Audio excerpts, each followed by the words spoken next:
Hello and welcome to this session of Connected Ink, where we'll discuss electronic handwritten signatures today. My name is Ken, I'm Marketing Director of Walker for Business, and with me today is Niko Kalantzis, Forensic Document Examiner from Greece. Niko, may I ask you to introduce yourself? Hello everyone, I'm Niko Kalantzis. I'm a Forensic Handwriting Examiner with Hartoularios Institute of Question Document Studies in Piraeus, Greece. I have a BSc in Physics, a postgraduate diploma in Forensic Science, and an MSc in Question Document Analysis. I'm a researcher at Staffordshire University and a member of the steering committee of the European Network of Forensic Handwriting Experts. And today we will be discussing anything and everything related to electronic handwritten signatures.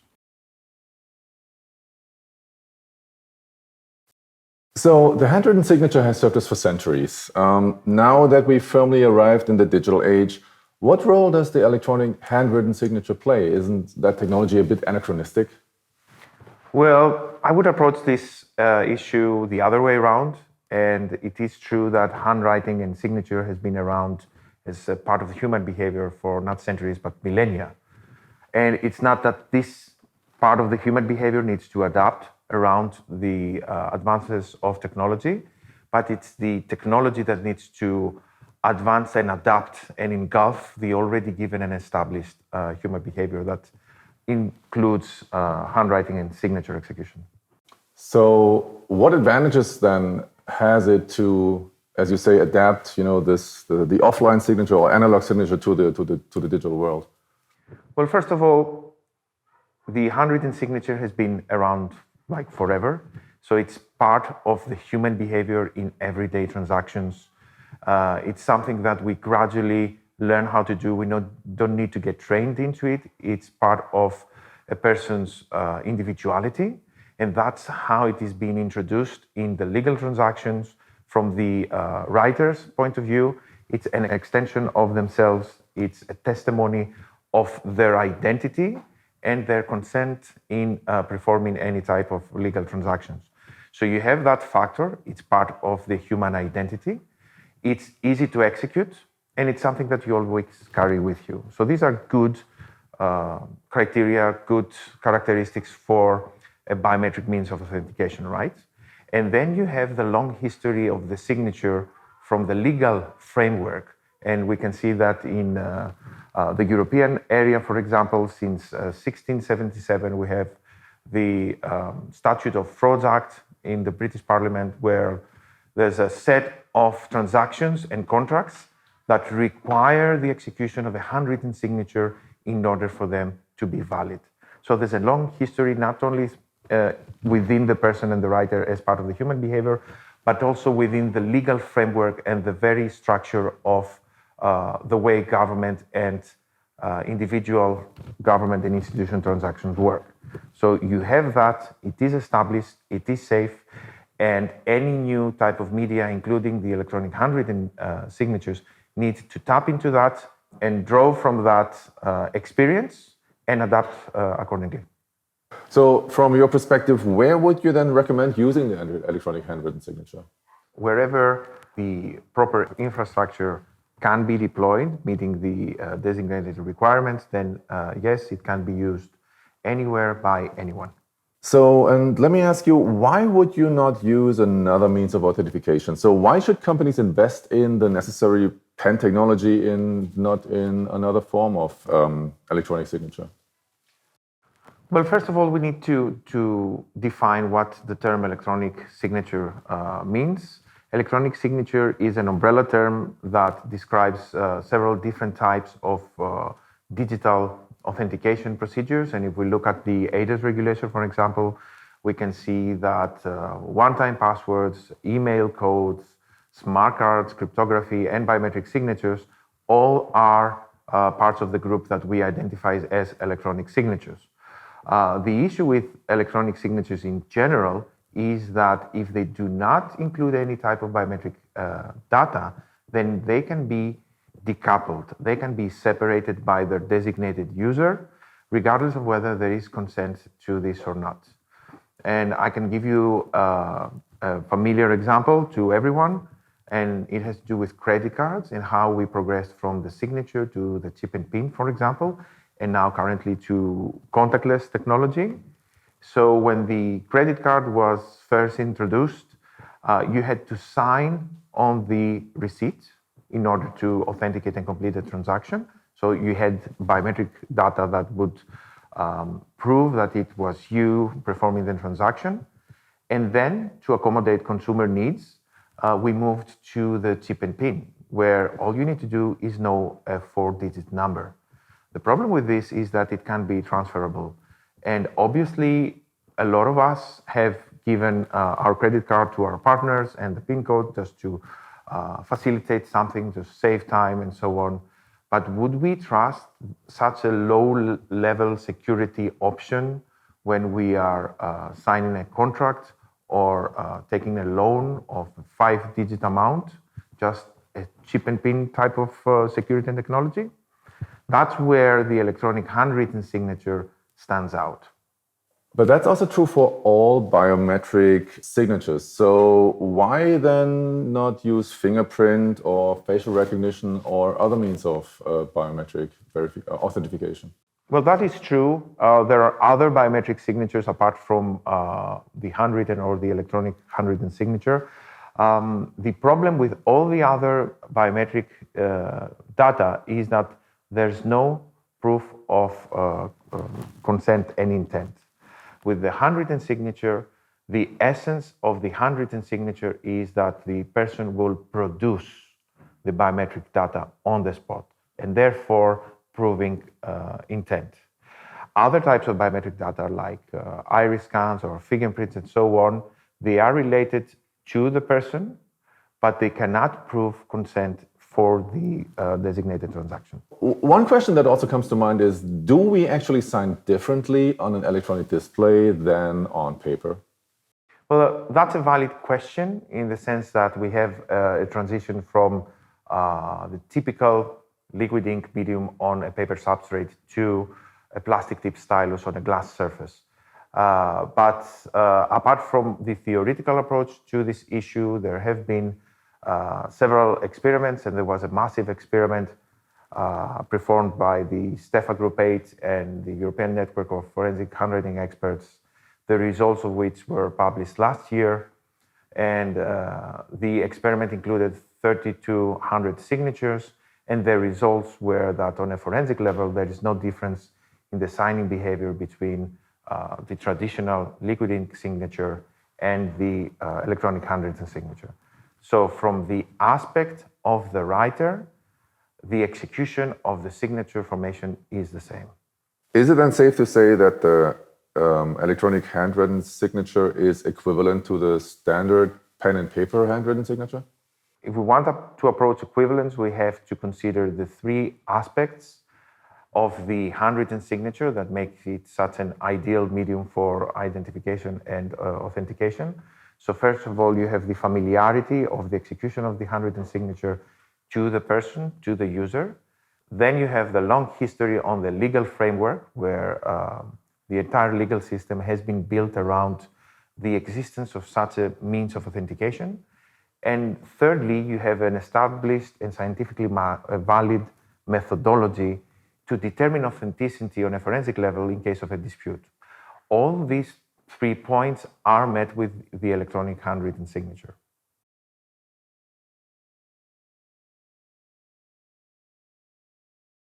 So I want to ask you about the security of handwritten signatures. We all know that no 2 signatures are ever the same, so never identical. Isn't that an invitation to forgery? No. The reason why signatures are never identical is the fact that signing and writing are dynamic aspects of human behavior.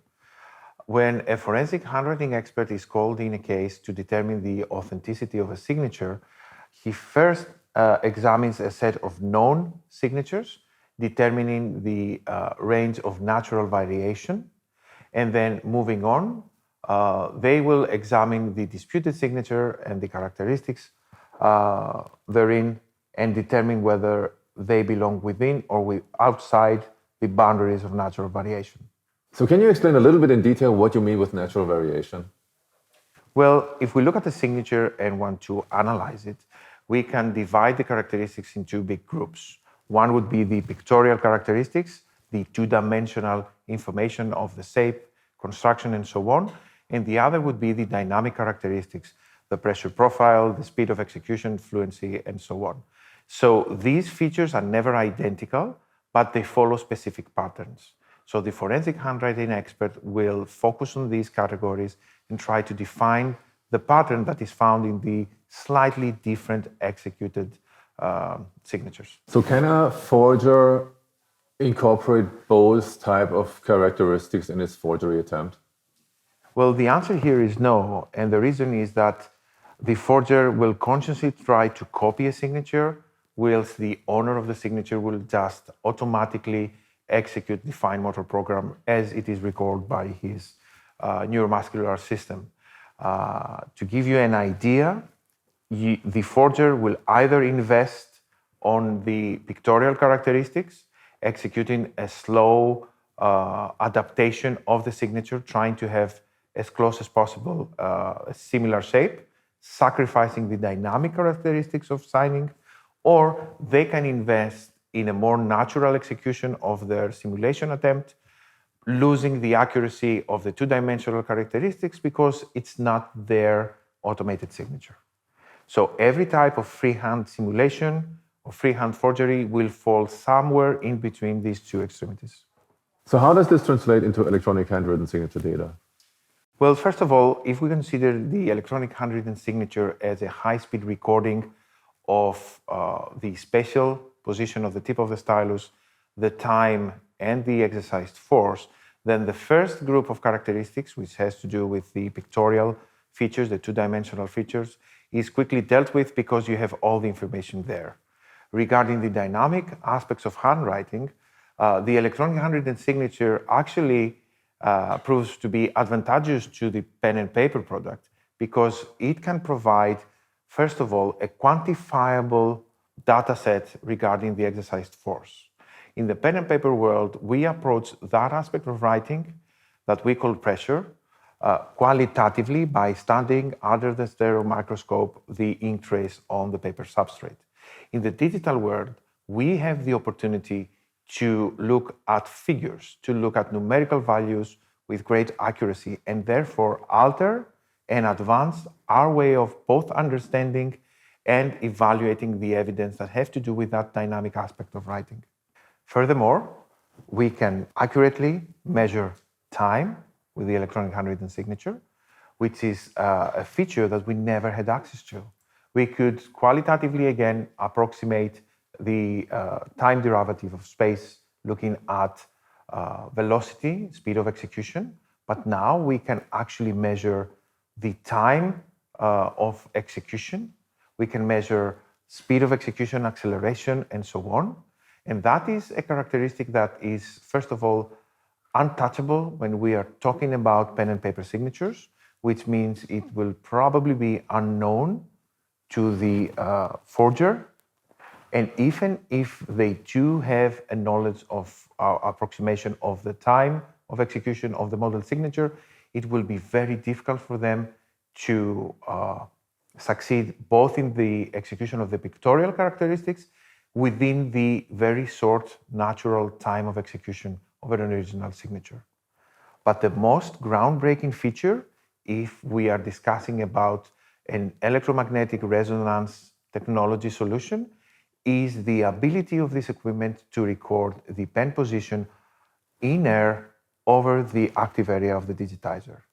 This allows us to track and then visualize the inner movements, meaning the way that the pen and the hand move without touching the surface. And that gives us valuable information that is also inaccessible and unknown to the forger. So in short, to summarize that, the electronic handwritten signature, makes it much harder for the forger to actually forge a signature because it provides the forensic document examiners then with a lot more data and a lot more tools to investigate the question signature. That is correct.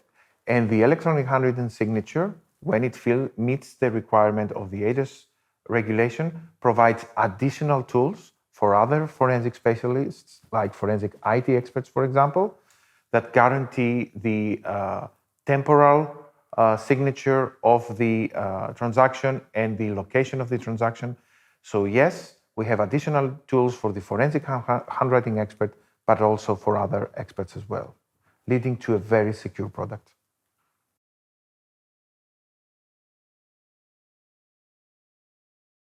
What is eIDAS and why is it relevant to everyone?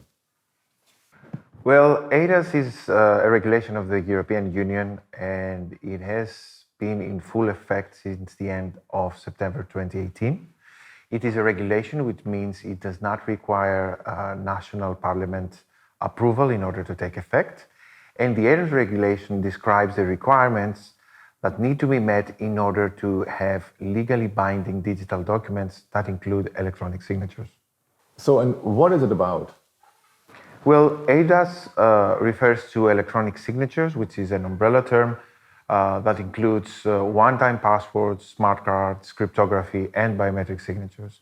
The content of the eIDAS is to define the various requirements and the legally binding effect of the digital product that meets these requirements. And the interesting part of eIDAS is that if you look at Articles 25 and 26, you will see that the handwritten signature is mentioned as the standard that the electronic signatures need to meet up to. So, what do you mean when you say that handwritten signatures are used as a standard? Well, on Article 25, the eIDAS states that the qualified electronic signature shall have the equivalent legal effect of a handwritten signature. So it takes, by default, the handwritten signature as the standard for identification and authentication. And if we move further to Article 26, we see that the first three requirements for the advanced electronic signature are, first of all, that it is uniquely linked to the signatory, that it is capable of identifying the signatory, and that it is created using electronic signature creation data that the signatory can, with a high level of confidence, use under his sole control. So we can immediately understand that these three requirements are by default met by the electronic handwritten signature because they are characteristics of the traditional pen and paper handwritten signature. In contrast to that, other types of electronic signature fall short in some or all of these criteria. How do electronic handwritten signatures compare to other forms of electronic signatures? Well, being a forensic handwriting examiner, I would approach this from the forensic point of view, which means what happens in case of a dispute. In case of a dispute, the evidence, the proof of the transaction in other forms of electronic signatures like one-time passwords or smart cards rely outside the transaction itself, outside the evidence. In contrast to that, the electronic handwritten signature is on its own the evidence. So you don't need to rely to outside infrastructure that deal with the identification part of the equation. And most importantly, as with other biometric types of data, there is no decoupling in the electronic handwritten signature. This is not true for other forms of electronic signatures that do not contain biometric data. They can be decoupled, which means they can be separated from the designated owner. What's the relevance of eIDAS for the consumer?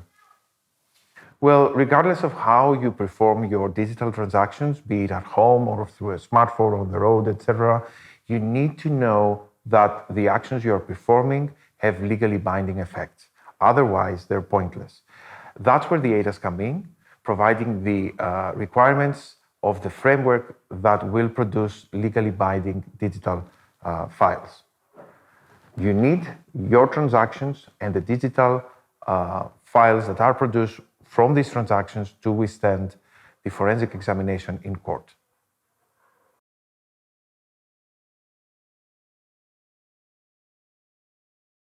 So we see handwritten electronic signature hardware in a lot of places, banks, retail shops, courier services, hospitality, hotels. So are they all the same? No, they're not. In order to produce a legally binding digital document, there are requirements that need to to be met in the capturing of the signature motion. And these requirements are specified within the ADAS regulation.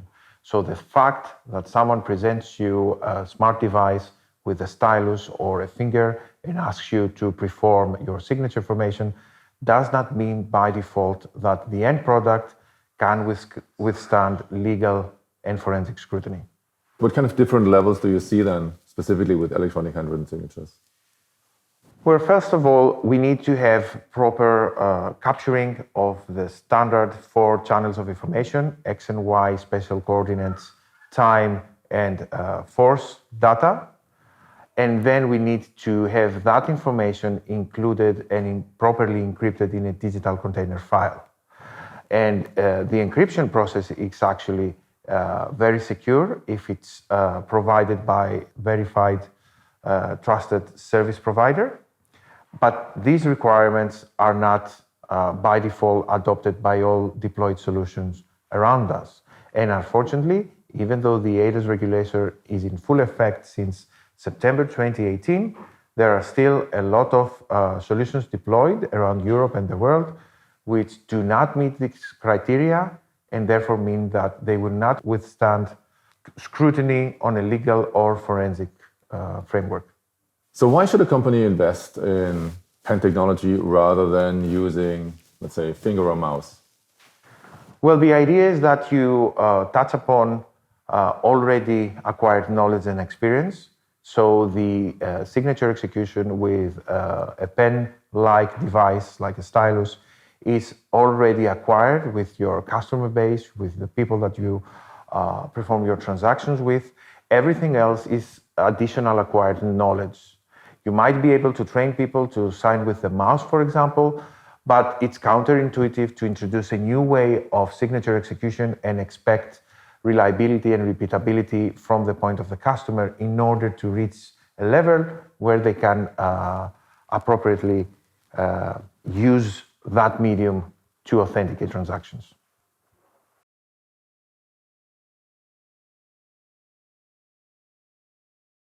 So there is several terms, digital signatures, electronic biometric signatures, and I think there's a lot of confusion about that. Can you explain the difference between the two? Well, the term signature is associated with a person's identity, which is trivial when we are talking about the handwritten product. It is this familiarity with the term that transferred it as a term that implies identification in the digital world.